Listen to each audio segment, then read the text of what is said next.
बिजनौर की ताज़ा खबर सुनिए। आज बिजनौर में रविदास मंदिर में बहुजन पैंथर ऑफ इंडिया ने एक विशाल मीटिंग की। मीटिंग का नेतृत्व बहुजन पैंथर ऑफ इंडिया के राष्ट्रीय अध्यक्ष रोनी ने किया। रोनी ने शासन व प्रशासन को चेतावनी देते हुए कहा कि बिजनौर में एक महाआंदोलन होने जा रहा है, जिससे बिजनौर में एक नई क्रांति का आगाज होने वाला है। आपको बता दें कि यह मीटिंग होने का कारण यह है कि अभी 2-4 दिन पहले बिजनौर के गाँव शेखपुर लाला में एक नाबालिग दलित बच्ची का जाट समाज के 50 साल के हैवान ने बच्चे का रेप कर किया था। तभी बहुजन पैंथर की टीम ने बिजनौर थाने का घेराव करते हुए नजीवार रोड को जाम कर दिया था और उस हैवान के गांव जाकर उससे घर में तोड़फोड़ की थी। इससे पूरा गांव में अभी तक दहशत फैली हुई है। अगर कोई भी हमारी बहन बेटी पर कुछ भी कर रहा है, रिपोर्ट लेना। रिपोर्ट तो होगी, रिपोर्ट का इंतजार नहीं करना है। तुरंत संगठित होकर लड़के, जब 200 लड़के उसके घर पर पहुंचेंगे, उसके घर में आग लगा देंगे, तो अगले दिन को कोई भी करने से पहले 1000 बार सोचेगा और उसके लिए हमें जेल देना पड़ेगा। जो हमारे समाज में ये घटना घटी है, मैं जो हूँ 34 साल का हो चुका, 35वें साल में चल रहा हूँ इस टाइम। मैंने अपने इस साल के अपने जीवन काल में पहली बार इस तरह की घटना अपने समाज में सुनी है। वरना ये सुनी थी कि फला की लौड़ियाँ जवान, मतलब वो तो सुनी थी सब चीजें, मतलब बच्चों के साथ ये पहली बार घटना सुनी। हमारे जो है तन बदन में आग लगनी चाहिए ये चीजें सुनकर, क्योंकि हम ही सुनते हुए आ रहे हैं कि भाई हमारी बिरादरी के साथ ये घटना घट गई, हमारी बिरादरी की लौड़िया को वो भगा कर लिए गया। चलो भगाने वाली तो एक स्वयं इच्छा वाली बात हो गई, मगर बलात्कार हो गया, हमारी बहनों के साथ बलात्कार हो गया, माओ के साथ छेड़छाड़ हो गई, ये सारी घटना हमारे साथ ही घटती है। मगर ये सोचो आप, मुट्ठी भर है जाट समाज, मुट्ठी भर है, ज्यादा नहीं है, और मुट्ठी भरी है पंजाबी, सिख, सरदार, राजपूत मुट्ठी भर है ना, ठाकुर मुट्ठी भर, ये सभी को मुट्ठी भर है। और हम जो है करीब 25 या 20-25% है यहाँ इस देश के अंदर। फिर भी शोषण अत्याचार हमारी ही बहन बेटी का है। कभी तुमने ये सुना है कि जाट की लड़की के साथ बलात्कार हो गया, चौहान की लड़की के साथ बलात्कार हो गया, या सरदार की लड़की के साथ बलात्कार हो गया? इतने लौंडे बैठे हैं, किसी ने सुनी है? नहीं। किसी और जिले में सुनी है? नहीं। सिर्फ ये सुनी होगी कि फला जो है, फला जाति की जो थी लड़की, उसके साथ बलात्कार हो गया, उसे गन्ने के खेत में पकड़ लिया, उसे घात खोदते हुए पकड़ लिया, है ना, ये चीजें सुनी है। पता नहीं क्यों हो रही है चीजें, क्यों नहीं थमने का नाम ले रही है। उनकी जो मानसिकता है शोषण अत्याचार करने वालों की, उसकी मानसिकता ये है कि ये फला समाज के जो है, या तो इन्हें हम खरीद लेंगे, या इनके माँ बाप को पैसे में खरीद लेंगे, या कहीं ना कहीं अपनी ताकत से, अपने रोग से, अपनी जाति के घमंड से इन्हें कहीं ना कहीं दबा हम देंगे। तभी उनके अंदर पाप करने की जो मानसिकता उभरती है। अगर उन्हें पता हो, अगर हमने इनकी बेटी या बहन छेड़ी, तो ये हमारे घर में घुसकर हमारी भी बहन बेटी के साथ और हमारा भी घर फूंक देंगे और हमारी भी 1-2 की हत्या कर देंगे। तो क्या उनके अंदर खौफ नहीं बैठने का है? खौफ बैठेगा तो कभी भी हमारी बहन बेटी को नहीं छेड़ने के हैं, मैं गारंटी के साथ तुमसे कह रही हूँ। और इस देश को 75 साल हो गए आजाद हुए, हो गए 75 साल, है ना। हमारी क्या बदला, हमारे जीवन में बदलाव क्या आया? बस थोड़ा कपड़े अच्छे पहनने लगे, अगर कहीं चोट पीट मार दे तो अपनी रिपोर्ट कर दे यहाँ जाकर। मगर मामला तो तब भी वो का वही बना पड़ा है, तब भी वही शोषण हमारी बहन बेटियों के साथ थे, आज भी हमारी बहन बेटियों के साथ वही शोषण है। भाई क्यों नहीं रुक पा रहे? ये रुकेंगे तभी, तब हम रिएक्ट करना स्टार्ट कर देंगे, क्रिया की प्रतिक्रिया करनी स्टार्ट कर देंगे, तभी ये चीजें हमारे समाज में रुक सकती है। मेरा खुद का मानना है ये, वरना ये चीजें रुकने वाली नहीं है।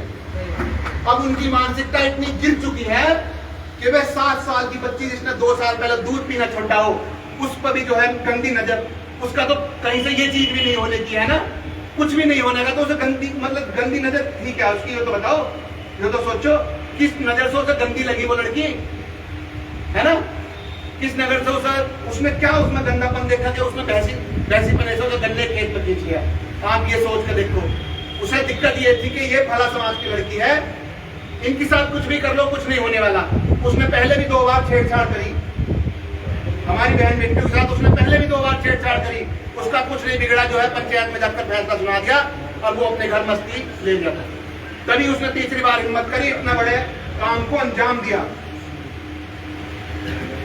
तीसरी बार हिम्मत करके उसने, भाई ये सब चीजें ऐसी चलती रहेंगी अगर हमने एक्शन नहीं लिया तुरंत। और युवा जो है परिवर्तन करता है, युवा ही जो है आंधी लाता है देश के अंदर, और हम ही जो है क्रांति इस देश के अंदर, इस जिले के अंदर, क्योंकि ये पश्चिम है, यहाँ की हवा जब चलती है तो वो पूरब तक जाती है और पूरब तक क्रांति करती है। चाहे बहन जी हो, चंद्रशेखर हो, कोई भी हो, चाहे हमारा नेता, चाहे काशीराम हो, ये सब जो इधर के नेता जब बनते हैं, इधर की आंधी चलती है तो सबको, पूरे समाज को, पूरे प्रदेश को, पूरे भारत को सही करती चली जाती है।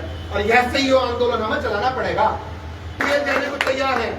हमारे अभी बाबूजी कह रहे थे कि जो लड़के जेल जाएंगे, बाकी नहीं, उनके घर में 15-15, 20-20 हजार रुपए हर महीने पहुंचाए जाएंगे। हम पहुंचाएंगे, हमारे समाज पहुंचाएगा। जैसे मास्टर, हमारे ये मास्टर साहब बैठे हैं, ये चाहे अपने महीने के 1000 रुपए निकाल कर रखेंगे समाज के लिए, मगर रखेंगे ऐसे बहुत मास्टर या बहुत बुद्धिजीवी लोग हैं हमारे समाज में, जो समाज को 1000 रुपए देने के लिए हर महीने तैयार हैं।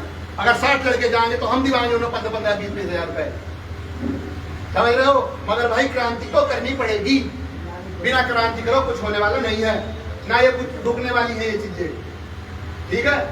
अब आप ये देखो, उसने जो है एक बार भी यो नहीं सोचा कि भाई अच्छा आप ये बताओ, उसके घर में भी बहन बेटी थी, भतीजी थी, कितने थे बच्चे उसके समाज के भी घूम रहे होंगे, मगर टारगेट सिर्फ कौन करा उसने, हमारे समाज में। ये है दुख की बात, उसे अपने समाज की बच्ची नहीं दिखी, उन्हें भी पकड़ सका था, है ना। हमारे समाज के बच्चे दिखे उसे, खौफ नहीं है ना, तो वही खौफ तुम्हें पैदा करना है रगों में, और वो करेंगे हम। और आने वाला अगर कोई ऐसा हादसा होता है, अब क्या तो घर ही तोड़ा है, आने वाले टाइम में घर भी फूकेंगे, एक आध का मर्डर भी करेंगे।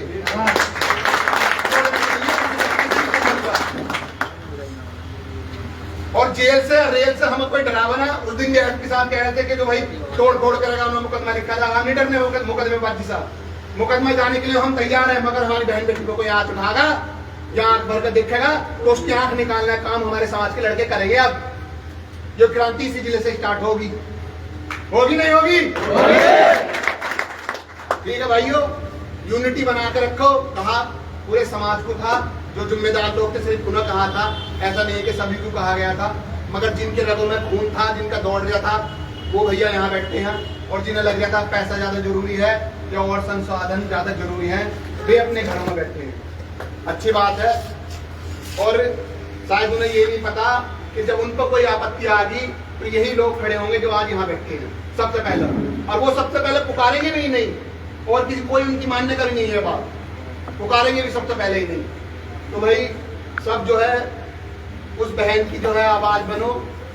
और दिल्ली वाला कांड हुआ था, एक जना 2 महीने में जना 1 साल लो, तब तक वो आवाज उठाई गई थी, रोज उठती, ठीक है नहीं। वो अदर कास्ट की लड़की थी। हमारे कास्ट में क्या होता है, पुलिस की भी मानसिकता ये बन गई है, अरे यार इनकी तो धी बेटे के साथ आए दिन यही काम करते रहते हैं, अब कहां तक हम इनका करेंगे। ये पुलिस की मेंटालिटी बता रही हूँ तुम्हें। अभी कुछ दिन पहले छेड़छाड़ हुई मुजफ्फरनगर में, 2-3 दिन पहले, उसे इतना मारा छेड़छाड़ हुई, उसे टांग कर ले जाती पुलिस। और मैं वीडियो देख रही हूँ, मुजफ्फरनगर की छेड़ी थी सही उसने। और इस व्यक्ति को जो है, इस राक्षस को एक चपत तक नहीं मारा। बाबूजी कितनी शर्मनाक बात है, एक चपत। क्या उसको कूटना नहीं चाहिए था? पुलिस को एक मैसेज देना चाहिए था, देखो मारा ऐसा हमने, इसने एक बच्चे के साथ घोर अपराध करा तो हमने मारा भी इसे। बुलडोजर चला रही है सरकार, क्या उसके घर पर बुलडोजर नहीं चढ़ना चाहिए था? है ना। मगर पुलिस की मेंटालिटी ये बन गई है कि ये पैदा ही शोषण के लिए हुए हैं, अत्याचार करवाने के लिए पैदा हुए हैं। ये जवाब तुम्हें देना पड़ेगा। ये मैं नहीं कह रहा, ये हमारे महापुरुष भी कह गए हैं, माननीय काशीराम जी कह गए, नहीं कह गए हैं। पढ़ना काशीराम जी को, उन्होंने कैसे रिएक्ट करने को कहा है समाज पर अगर कोई शोषण अत्याचार होता है, तुरंत उन्होंने रिएक्ट करने का कहा है। तो हम तो अपने महापुरुषों पर चल रहे हैं या हम किसी और विचारधारा से चल रहे हैं? तो परिवर्तन करने के लिए कुर्बानी भी देनी पड़ेगी, और कुर्बानी के बदले तुम ही हो या हम ही हैं। कभी तुम सोच रहे हो और कोई है? अब भी अगर मुकदमा होगा तो सब पहले रोनी जाएगा जेल में, आज मैं भरे समाज के सामने कह रही हूँ।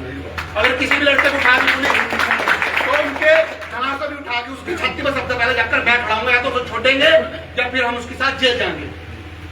हम देखेंगे जेल कितनी बड़ी जेल है, हमारा समाज छोटा है, जेल छोटी है। हमारे साथ है भाई नहीं। मगर अब जो हम, मेरे भी 2 बच्चे हैं और सभी के जो है बच्चे बैठे हैं, अगर आने वाले टाइम में हम अपने बच्चों के लिए भविष्य या अच्छा देश या अच्छा जिला, अच्छा माहौल पैदा करके नहीं रहे तो हमारे डूब कर मरना बेहतर है, क्योंकि आने वाले टाइम में हम पर और भी ज्यादा जुल्म अत्याचार होंगे इस देश में, इस दुनिया में। वही शासक करेंगे जो मजबूत ताकतवर लोग होंगे। ये बात मेरी ध्यान रखना। जहां तक मेरी सोचना है, ताकतवर लोग इस देश में राज करेंगे। पैसे वाली जिनके पास पैसा होगा वही ताकतवर होंगे यहाँ। जब तक हम जैसे लोग यूनिटी और ताकत अपनी साथ नहीं जोड़कर चलने के हैं तो हमारे साथ ऐसे ही शोषण अत्याचार होते रहेंगे। तो भाइयों, माला अगर समाज डाल रहा है तो वो माला वो वाली मत समझना कि सम्मान की माला है, तुम बलि के बकरे हो समझ लो। बात ध्यान रखना। और ये नीला गमछा जो है ये समाज की जिम्मेदारी है। अगर नीला गमछा डाल रहे हो तो ये सोच लो कि समाज ने आपको जिम्मेदारी दी है और वो जिम्मेदारी तुम्हें निभानी है। या तो नालायकीपन से निभा लो या लायक बेटा बनकर निभा लो। ठीक है, अपने बाबा साहब का मिशन आगे बढ़ाएंगे। आने वाले टाइम में इस जिले में ऐसा मैसेज छोड़कर जाएंगे कि इनकी रूह भी कब तक हमारी बहन बेटी को छेड़ने से पहले। ठीक है भाइयों, क्या